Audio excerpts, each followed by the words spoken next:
So hello everyone, welcome to the another lecture of Curio. और ये हमारा होने वाला है फिजिक्स का लेक्चर जिसका नाम है वेव।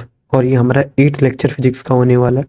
तो आज के लेक्चर में हमें डिस्कस करना है वेव क्या होता है, देन वेव की प्रॉपर्टीज आएंगे जिसमें time period, frequency, then wavelength, amplitude, velocity आएगी, टाइप्स ऑफ वेव्स आएंगे, देन वही वेव्स में ट्रांसवर्स वेव, मैकेनिकल वेव क्या होती है, लॉन्गिट्यूडनल वेव है, देन इलेक्ट्रोमैग्नेटिक वेव होगी जिसका एग्जांपल रेडियो होगा, radio wave, microwave, infrared wave, visible light, ये है उसका एग्जांपल विजिबल लाइट का। देन अल्ट्रा वायलेट आएगी, एक्सरे आएगी, गामा रेज आएगी और इसके साथ ही खत्म हो जाएगा। ठीक है, उतनी स्लाइड से तो आज के स्लाइड में कुछ ज़्यादा पढ़ना नहीं है, ज़्यादा नहीं मतलब सब बेसिक है, डिटेल्स पढ़नी है और थोड़ा गला खराब है तो एडजस्ट कर लीजिएगा। ठीक है, तो आते हैं अपने पहले स्लाइड पे, जानते हैं वेव क्या होता है। ठीक है, तो वेव के लिए जो टर्म होता है वेव को, उसके लिए कहते हैं कि wave is the transfer of energy and momentum without the transport of the matter. मतलब कहने का मतलब क्या है, एनर्जी का ट्रांसफर है ये, और किसका ट्रांसफर है, तो मोमेंटम का ट्रांसफर है। किसके ट्रांसपोर्ट के बिना, तो मैटर, मैटर जहां है वहीं रहेगा, बट किसका ट्रांसफर होगा, तो एनर्जी का ट्रांसफर होगा और साथ में मोमेंटम का ट्रांसफर होगा। ठीक है, देन आगे वाले पॉइंट्स में क्या कहता है कि particles of medium vibrate but do not leave their move in position. ये हम लोग वाइब्रेशन पढ़ते हैं, ये क्वेश्चन जनरली देखने के लिए कभी कभी मिल जाता है कि वाइब्रेशन में होता क्या है। तो वही कहता है कि वाइब्रेशन में जो होते हैं क्या होगा, तो पार्टिकल्स वो वाइब्रेट करती है लेकिन अपने पोजीशन से कभी नहीं हटती है। वही वेव में कहा जाता है कि वेव में पार्टिकल्स ऐसे ऐसे मूव कर रही है लेकिन अपने उसी पोजीशन, सर्टेन पोजीशन पे ही रहेगी, वहां से कहीं नहीं जाएगी। ठीक है, इसका एग्जांपल देता है साउंड वेव होती है, लाइट वेव है, रेडियो वेव है, अर्थक्वेक, ये सब किसका एग्जांपल है, तो वेव का एग्जांपल है। ठीक है, और सारे एग्जांपल हो सकते हैं लेकिन इतने सारे एग्जांपल दे दिए जो कि काफी आपके लिए। अभी हमें समझना है वेवलेंथ, वन ऑक्सीलेशन, एम्पलीट्यूड और टाइम, ये जनरली होता क्या है। तो इसके लिए मैं पहले से तो स्लाइड से इंक्रीज कर देता हूँ, देन आपको बताता हूँ। ठीक है, पेन सेलेक्ट किया मैंने। वेवलेंथ क्या होता है, या तो देखो ये सर्टेन पॉइंट जो है पेन, ये जो सर्टेन पॉइंट है, ये अप वाला पॉइंट, इसको हम लोग दो बोलते हैं, THO W लिखा रहता है कहीं के, ठीक है, चाहे GH लिखा हुआ मिलेगा तो, और इसको क्रस्ट बोलते हैं। ठीक है, क्रेस्ट बोले, क्रस्ट बोले, मतलब दो और क्रेस्ट, दो नाम हम लोग देते हैं। ठीक है, तो या तो दो दो के बीच में या दो क्रस्ट के बीच का जो डिफरेंस होता है उसी को हम लोग वेवलेंथ बोलते हैं। यानी इस साइड से इस साइड, मानो कि ये दो माउंटेन है और माउंटेन के दोनों पिक्स के बीच का डिस्टेंस को हम लोग वेवलेंथ बोलती है। ठीक है, वैसे ही ये अपोजिट वाला माउंटेन मान लो, इनके बीच के डिफरेंस को हम लोग क्या बोलते हैं, तो हम लोग बोलते हैं वेवलेंथ। ठीक है, अब ये मानो ये वाली पॉइंट और ये वाली पॉइंट, इनके बीच के डिफरेंस को, डिस्टेंस को वेवलेंथ बोले। ठीक है, एम्पलीट्यूड क्या होता है, इस सर्टेन पॉइंट से यहाँ तक की हाइट, चाहे इस सर्टेन पॉइंट से यहाँ तक की हाइट, एम्पलीट्यूड कहलाई। वन ऑक्सीलेशन यानी रिपीट, कितनी बार रिपीट कर, यहाँ से यहाँ तक वन ऑक्सीलेशन, ये दूसरी ऑक्सीलेशन, ये तीसरी ऑक्सीलेशन, ऐसी बात करता है। ठीक है, इरेज हटाते करते हैं इसको, आगे आते हैं क्या क्या है। तो सबसे पहले टाइम पीरियड क्या होता है, जो टाइम लिखा हुआ था, तो टाइम पीरियड की बात की जाए तो कहते हैं टाइम पीरियड, पीरियड क्या होता है, वो टाइम जो एक साइकिल वाइब्रेशन कंप्लीट करने में लगता है, इसीलिए कहते हैं time taken for complete cycle of vibration, उसको हमने नाम दिया टाइम पीरियड का। क्या नाम दिया, टाइम पीरियड का। देन आते एक सेकंड के लिए,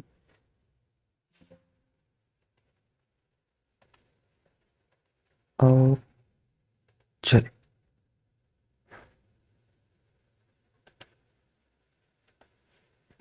चलिए यहाँ पे आ गए। अब इसके बारे में डिस्कस कर लेते हैं। क्या, तो हम लोग टाइम पीरियड डिस्कस कर रहे थे कि टाइम पीरियड क्या होता है। तो टाइम पीरियड की बात की जाए तो मैंने कहा क्या कि टाइम पीरियड क्या होता है, एक कंप्लीट साइकिल वाइब्रेशन होने में जो टाइम लगता है उसको हम लोग नाम देते हैं टाइम पीरियड।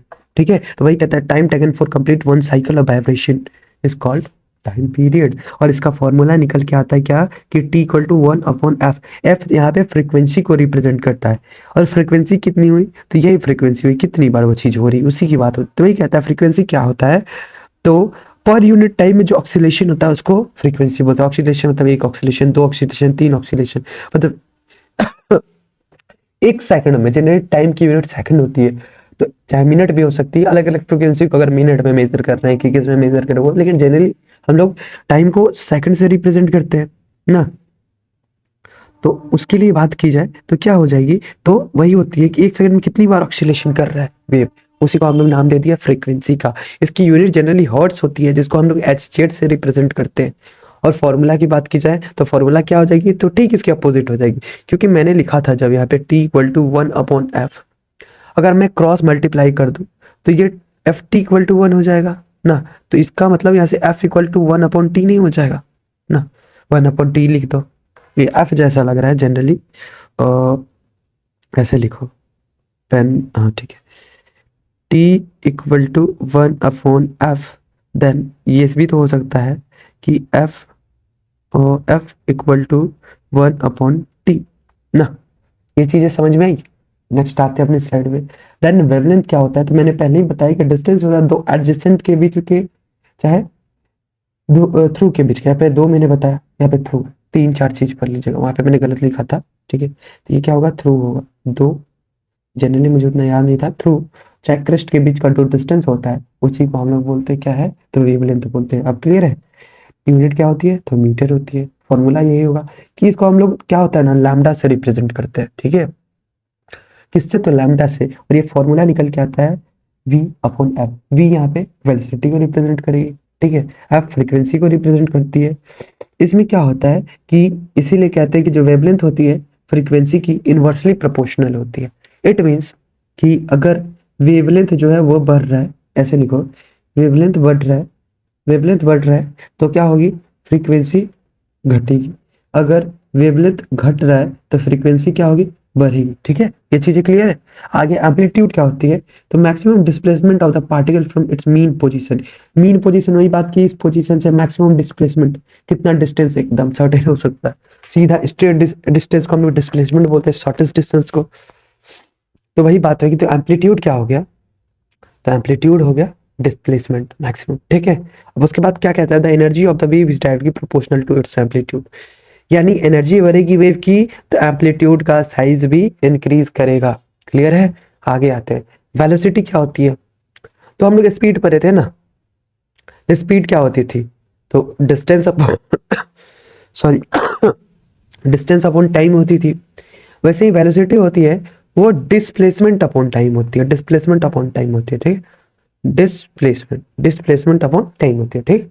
इसको हम लोग फॉर्मूला से रिप्रेजेंट करते हैं कि v equal to frequency into wavelength, इसी से डिटरमाइन होता है क्या, कि it's determine the property of medium, यह डिटरमाइन करता है कि मीडियम कौन सी प्रॉपर्टी है, मीडियम की कौन कौन सी प्रॉपर्टी है, सॉरी, जैसे डेंसिटी की बात करता है, इलास्टिसिटी की बात करता है, जिसके बारे में जनरली हम लोग आगे डिस्कस करेंगे। अब वेव के दो टाइप होगी, एक मैकेनिकल वेव होगा और दूसरा इलेक्ट्रोमैग्नेटिक वेव होगा, चाहे नॉन मैकेनिकल वेव होगा। तो सबसे पहले बात कर ले मैकेनिकल वेव की, तो मैकेनिकल वेव क्या होता है, तो वैसा वेव जिसको एक मीडियम चाहिए होता है ट्रैवल करने के लिए, यानी वो बिना किसी मीडियम के ट्रैवल नहीं कर सकता है, उसी को हम लोग मैकेनिकल वेव नाम देते हैं। एग्जाम्पल के लिए ये साउंड वेव बोलता है, वही लिखता है कि रिक्वायर्स अ मीडियम, चाहे सॉलिड हो, लिक्विड हो, चाहे गैस हो, ठीक है, तीनों में कोई भी हो सकता है, उसको ट्रैवल के लिए एक मीडियम चाहिए ही चाहिए। देन आगे आते हैं ट्रांसवर्स वेव, इसके दो टाइप है, एक ट्रांसवर्स वेव, दूसरा लॉन्गिट्यूडनल वेव। ट्रांसवर्स वेव क्या होता है, तो कहता है कि ट्रांसवर्स वेव में जनरली क्या होता है कि जो इसके पार्टिकल्स होते हैं वाइब्रेट करते हैं perpendicular direction of the wave travel करता है उसके परपेंडिकुलर डायरेक्शन में ट्रैवल करते हैं। देखो वेव ट्रैवल कर रहा है तो इसका परपेंडिकुलर डायरेक्शन, ठीक है, तो इसको हम लोग ट्रांसवर्स वेव बोलते हैं। एग्जाम्पल के लिए वाइब्रेशन हो सकती है स्ट्रिंग्स की, रिपल्स हो सकता है, वाटर के रिपल्स ऐसे होते हैं ना ऊपर। अगर तुम्हें ये चीज चेक करना हो तो एक बीटी घर में होती है ना, बीटी जनरली चाहे ऐड वैड देखते होगे तो बोट की तुम्हें ऐड देखने के लिए मिल जाएगी, मैं यहाँ पे स्पॉन्सरशिप नहीं बता रहा हूँ, बोट ऐसे वीडियोस बनाता है, बहुत सारे स्पीकर्स होते हैं ना, ब्लूटूथ स्पीकर्स, तो उनमें देखोगे ऊपर तुम रख देना पानी थोड़ा सा और देखना पानी कैसे उछलता है, स्प्लैश कैसे करता है, वही हो गया रिपल्स वाटर का। चाहे उसके बाद एक और बात करते हैं एस वेव और अर्थक्वेक जब हम लोग डिस्कस करेंगे तो बताएंगे एस वेव क्या होता है, प्राइमरी वेव, सेकेंडरी वेव और टर्शियरी वेव, तीन टाइप के वेव होते हैं, उसको डिस्कस करेंगे। क्रेस्ट को हायर पॉइंट बोलता है और थ्रू को लोअर पॉइंट बोलता है। इसको क्रेस्ट को हायर पॉइंट हमने थोड़ा उसको गलत प्रोनाउंस किया था, ठीक है, और इसको लोअर पॉइंट, ठीक है। आगे आते हैं, ये कहाँ का ट्रैवल कर सकते हैं, सॉलिड और लिक्विड में तो ट्रैवल कर लेते हैं लेकिन ये गैस में ट्रैवल नहीं कर पाते, ठीक है। आगे आते हैं, लॉन्गिट्यूडनल वेव्स क्या होते हैं, पार्टिकल जो होते हैं लॉन्गिट्यूडनल वेव के, सिंपल सी बात होती है, ये क्या कहते हैं, पैरेलल डायरेक्शन में एक क्या करते हैं, वाइब्रेट करते हैं, पैरेलल डायरेक्शन, ऐसे ऐसे घूमती है, ऐसे ऐसे घूमती है, ऐसे ऐसे, ठीक है। फ्रेश बनाऊं अगर पिक्चर तो ऐसे ऐसे घूम रही है, ठीक है, ऐसे ऐसे घूम रही है, ठीक है। तो इसी को नाम दिया हम लोग लॉन्गिट्यूडनल वेव। तो कहता है कि particles vibrate parallel to the direction of the wave travel. Example में बात करता है, साउंड वेव हो सकती है, सुनामी हो सकती है, पी वेव हो सकती है अर्थक्वेक के, जो सबसे ज्यादा डेंजरस वेव मानी जाती है। अब कंप्रेशन क्या होता है, रेयरफेक्शन क्या होता है, दो चीज बताता हूँ। तो देखो यहाँ पे मैं पिक्चर बना रहा हूँ, ठीक है। देख रहे हो यहाँ पे नजदीक सब चीज आ गया। जब नजदीक वेव आ जाती है तो उसको कंप्रेशन बोलते हैं, और जब दूर दूर चली जाती है तो उसको रेयरफेक्शन बोलते हैं। बस इतना ही चीज जानना है। तो यही क्या कहता है, हैव कंप्रेशन। इनके अंदर लॉन्गिट्यूडनल वेव में कंप्रेशन होता है, यानी डेंसिटी जब हाई होती है तो प्रेशर बढ़ता है। जैसे यहाँ कंप्रेशन, यहाँ से यहाँ रेयरफेक्शन, ये कंप्रेशन और यहाँ से यहाँ रेयरफेक्शन, फिर कंप्रेशन रेयरफेक्शन, यही चीज है, ठीक है। आगे आते हैं, इलेक्ट्रोमैग्नेटिक वेव क्या होती है। ये तो पहली बात नॉन मैकेनिकल वेव होगी, जिसको किसी मीडियम की जरूरत नहीं होगी ट्रैवल करने के लिए, उसको हम लोग बोल दिए इलेक्ट्रोमैग्नेटिक वेव। अब ये क्या होती है, ये दो चीजों से क्रिएट होती है। पहली तो वाइब्रेट इलेक्ट्रिसिटी के वाइब्रेशन की वजह से, और दूसरी मैग्नेटिक फील्ड। तुमको पता है मैग्नेटिक फील्ड ऐसे ऐसे मूव करेगी, ठीक है। और ये किसकी डायरेक्शन हो गई, तो ये इलेक्ट्रिक फील्ड की डायरेक्शन हो गई, ठीक है। तो इसके वजह से जो फॉर्म होता है उसको इलेक्ट्रोमैग्नेटिक वेव बोलते हैं। इलेक्ट्रॉनिक्स यानी इलेक्ट्रिक और मैग्नेट की वजह से जो फील्ड जनरेट होती है और जो मैग्नेट वेव जनरेट होती है उसको इलेक्ट्रोमैग्नेटिक वेव बोलते हैं। जो इलेक्ट्रोमैग्नेटिक वेव होती है वो स्पीड ऑफ लाइट से ट्रैवल करती है 3 × 10⁸ मीटर पर सेकेंड से। कहाँ पे, वैक्यूम में, क्योंकि इसको किसी मीडियम की जरूरत ही नहीं है, ठीक है। उसके बाद कहता है the spectrum ranges from low energy radio wave to high energy gamma rays. दो चीजों की बात करता है। अगर सबसे लो एनर्जी की बात की जाएगी तो रेडियो वेव होता है, और सबसे हाई एनर्जी की बात की जाएगी तो गामा रे होता है, ठीक है। तो सबसे पहली बात है रेडियो वेव क्या होता है। तो रेडियो वेव की बात की जाए तो क्या होता है कि ये प्रोड्यूस होता है किसके वजह से, तो एंटीनास की वजह से प्रोड्यूस होता है। कहता है accelerated charge in wire, produce by accelerated charge in wire. Produce किससे होगा, चार्ज की वजह से, एंटीना की वजह से, जो उसके अंदर चार्ज आएंगी, निगेटिव चार्ज या पॉजिटिव चार्ज, दो टाइप की चार्ज आएगी, उसको नाम देते हैं हम लोग रेडियो वेव। यूज किया जाता है जैसे रेडियोज में, टीवी ब्रॉडकास्टिंग में, चाहे डाटा ट्रांसमिशन में, ठीक है। पिक्चर इसका है, ये पिक्चर है रेडियो वेव का। सबसे कम यहाँ पे कंप्रेशन, यहाँ पे रेयरफेक्शन है, देन यहाँ पे कंप्रेशन देखने को मिलेगा, ठीक है। तो बात की जाए तो ये इसकी प्रॉपर्टी क्या होती है, सबसे लॉन्गेस्ट वेवलेंथ होता है इसके बीच में। देखो वेवलेंथ बहुत ज्यादा है इनके बीच का, ठीक है। यहाँ जाते जाते वेवलेंथ कम हो जाता है, ठीक है। लो फ्रीक्वेंसी होती है और एनर्जी होती है। पता है कि फ्रीक्वेंसी अगर कम होगी तो एनर्जी भी कम होगी। डिस्कवरी किसने की थी रेडियो वेव की, तो हेनरिक हॉर्ज एंड मार्कोनी ने इसकी डिस्कवरी की थी, ठीक है। आगे आते हैं माइक्रोवेव क्या होता है। ये है माइक्रोवेव, जिसमें हम लोग खाना पकाते हैं, वो सब होता है ना, उसकी बात करता है। तो ये रडार सिस्टम से में काम आता है किसके, एयरक्राफ्ट के नेविगेशन में, ठीक है। कुकिंग, फूड कुकिंग में यूज होता है, वाईफाई टेक्नोलॉजी में यूज किया जाता है। इसके डिस्कवरर कौन थे, तो पर्सी स्पेंसर थे, ठीक है। देन आगे आते हैं इंफ्रारेड वेव क्या होता है। इंफ्रारेड को डायरेक्टली आईआर से भी रिप्रेजेंट करते हैं। सिंपल सी बात है, ये हीट वेव है एक टाइप का, जो कि टेम्परेचर मेजर करता है। सिंपल सी बात, हीट में क्या होता है, टेम्परेचर होता है, ठीक है। तो वही बात करता है कि बॉडी का थर्मल टेम्परेचर मेजर करता है, जो कि प्रोड्यूस किससे होती है, तो हॉट बॉडीज की वजह से, मॉलिक्यूल्स की वजह से प्रोड्यूस होती है। किस किस चीज में यूज किया जाता है, तो टीवी रिमोट कंट्रोल में, नाइट विजन फोटोग्राफी में, और पेशेंट जो होता है उनको गर्म रखने में यूज किया जाए। पेशेंट मतलब वही बीमार व्यक्ति, ठीक है। रोल क्या होता है, ये ग्रीन हाउस इफेक्ट के लिए जिम्मेदार होता है इंफ्रारेड वेव, और अर्थ को गर्म रखता है, जिसकी वजह से क्या होती है, ओजोन डिप्लेशन होता है, ओजोन डिप्लेशन, डिप्लेशन। डिस्कवरर कौन थे, तो सर विलियम हर्शल इसका डिस्कवरर थे। Then visible light, visible light का एग्जांपल है, ये रहा एग्जांपल। तो विजिबल लाइट जनरली क्या होता है, 7 कलर से मिलके बना रहता है। तो क्या होता है, विबग्योर फॉर्मूला होता है ना इसका, तो वो आगे हम लोग डिस्कस कर ही लेंगे, ठीक है। तो विजिबल लाइट तो क्या होता है, only a part of electromagnetic spectrum visible of human आई। इकलौता ऐसा पार्ट है विजिबल लाइट जो ह्यूमन आई से देखा जाता है वेवलेंथ पे, ठीक है। इलेक्ट्रोमैग्नेटिक स्पेक्ट्रम का इकलौता पार्ट, ठीक है। यूज कहाँ किया जाता है, तो ऑप्टिकल फाइबर कम्युनिकेशन में यूज किया जाता है। वेवलेंथ रेंज कितना होता है, 400 नैनोमीटर से लेके 750 नैनोमीटर। सबसे कम वायलेट में, सबसे ज्यादा रेड में। डिस्कवरर कौन थे, तो आइजैक न्यूटन थे। न्यूटन सर यहाँ भी अवेलेबल है, ठीक है। देन आते हैं, वही बात है कि सबसे ज्यादा रेड की होती है वेवलेंथ 625 से 750, देन ऑरेंज की 690 से 590 से 625, देन 565 से 600 590 येलो की, 500 से 565 ग्रीन की, 485 से 560 की, मतलब मान लो स्काई कलर की, ठीक है। उसके बाद 450 से 485 ब्लू कलर की और 380 से 450 वॉयलेट की होती है, ठीक है। ये है बात। आगे आते हैं अल्ट्रा वायलेट रेज। क्या होती है अल्ट्रा वायलेट? यूवी रे जिसको बोलते हैं। ये जनरली सन से इमिट होता है। कैसे इमिट होता है? जब हाइड्रोजन के दो एटम मिलके ना हीलियम फॉर्म करते हैं, ठीक है, हीलियम फॉर्म करते हैं, देन इससे जो एनर्जी रिलीज होती है, वेव रिलीज होती है, उसको बोलते हैं हम लोग यूवी रेज, ठीक है, जो हार्मफुल होती है और इसकी वजह से स्किन कैंसर होता है, कॉज स्किन कैंसर।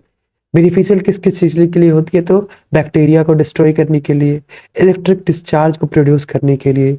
इसका प्रोटेक्शन क्या होता है? तो ये क्या करता है, जनरली क्या करता है, इससे बचने के लिए हमारे अर्थ में एक ओजोन लेयर है, ठीक है, जो बात की हमने थोड़ा टाइम पहले। वो क्या करता है, इसको ऑब्जर्व करके फिर से रिटर्न रिफ्लेक्ट करने का काम करता है। ये लेयर है, इस पे ऑब्जर्व करेगा, रिफ्लेक्ट कर देगा, लेकिन थोड़े बहुत आ जाते हैं यूवी रेज, जिससे जो रिस्पॉन्सिबल होता है और ये छेद करके आते हैं ओजोन लेयर में। इसको ओजोन डिप्लेशन नाम देते हैं। जॉन विलियम रिटर इसके विल्हेम रिटर इसके इन्वेंटर थे, नहीं सर डिस्कवरर थे। इन्वेंट इन्वेंशन और डिस्कवरी में क्या अंतर? इन्वेंशन का मतलब होता है कोई चीज तो है क्या, नहीं भाई। इन्वेंशन का मतलब होता है जो चीज नहीं एग्जिस्ट करती उसको खोजना, ठीक है। और डिस्कवरर मतलब कोई चीज है लेकिन अभी तक इसको खोजा नहीं है, उसको डिस्कवरी बोलते हैं, ठीक है। एक्सरे है, इसलिए हमारे टीवी चैनल पर डिस्कवरी करके चैनल होता है, ठीक है।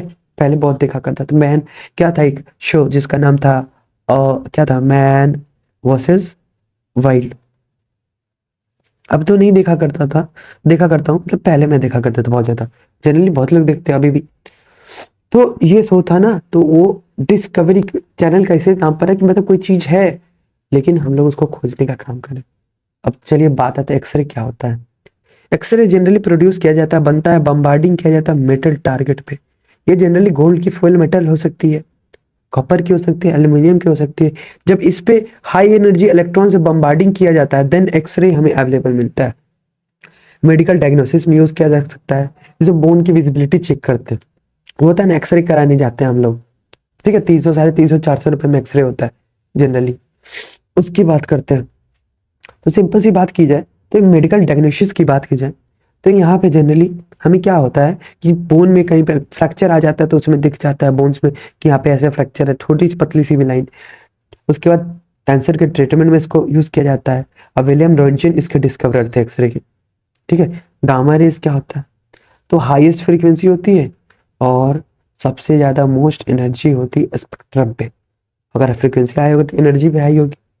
ये कैसे प्रोड्यूस होता है? तो न्यूक्लियर रिएक्शन से प्रोड्यूस होता है, ठीक है। तो इससे क्या होता है, ये भी कैंसर के ट्रीटमेंट के लिए रिस्पॉन्सिबल होता है। उसके बाद स्टरलाइजिंग, मेडिकल इक्विपमेंट को स्टरलाइज करने में यूज किया जाता कर सकता है। उसके बाद क्या होता है, ब्रेन और हार्ट की एबनॉर्मेलिटी देखने में इसका यूज किया जा सकता है। डिस्कवरर पॉल विलियर्ड, ठीक है। चलिए इसके साथ साथ से हमारा लेक्चर यहाँ पे होता है एंड आज का लेक्चर। इसके नेक्स्ट वाली स्लाइड ये देखो साउंड की है, अगली लेक्चर इसकी होगी, आपको मिल जाएगी, ठीक है। थैंक यू, तब तक के लिए बाय बाय, मिलते हैं नेक्स्ट लेक्चर में।